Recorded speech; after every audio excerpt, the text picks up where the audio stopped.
মোহাম্মদ গোলাম রসুল, যশোর ৪। বিসমিল্লাহির রহমানির রহিম। মাননীয় স্পিকার, আজকে এই মহান সংসদে আমাকে কথা বলার সুযোগ দেওয়ার জন্য আপনাকে ধন্যবাদ।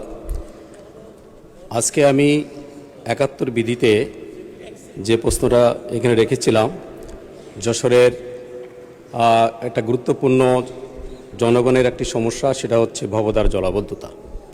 এই বিষয়ে কথা বলার আগেই আমার নির্বাচনী এলাকা যশোর ৪, বাগারপাড়া অভয়নগর এবং বসুন্ধিয়া ইউনিয়নের প্রায় ৭ লক্ষ মানুষকে আমি ধন্যবাদ জানাই, তাদেরকে শুভেচ্ছা জানাই যে বিগত নির্বাচনে তারা আমাকে নির্বাচিত করে মহান সংসদে পাঠিয়েছেন।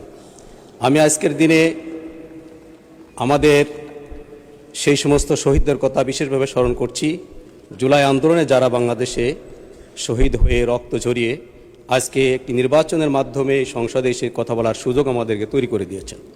মাননীয় স্পিকার, আমার এলাকার যে সমস্যাটা সেটা ভবদার জলাবদ্ধতা।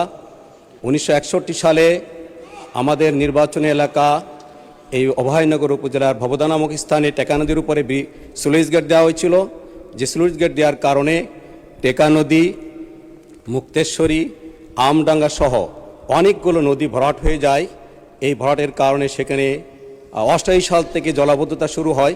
প্রায় 38 বছর ধরে এই জলাবদ্ধতা চলছে। এখানে প্রায় 15টা ইউনিয়ন, আমার নির্বাচন এলাকা 4টা, মনিরামপুর, কেশবপুর এবং ডুমুরিয়ার 15টা ইউনিয়নের প্রায় 150 গ্রাম প্লাবিত, প্রায় 2 লক্ষ মানুষ মানবতার জীবনযাপন করে। আপনারা যদি সেখানে এখনও দেখেন, সেখানে দেখবেন যে এখনও ঘরের মধ্যে পানি আছে, উঠানে পানি আছে, মানুষ সেখানে চলাচল করতে পারে না। এই জলাবদ্ধতা দূর করবার জন্যে প্রায় 1000 কোটি টাকা সেখানে বরাদ্দ হয়েছে, সব লুটপাট হয়েছে। ইতিমধ্যে কিছু কাজ সেখানে চলছে, 136 কোটি টাকার নদী খনন কাজ চলছে। আমডাঙ্গার খাল খনন করতে পারলে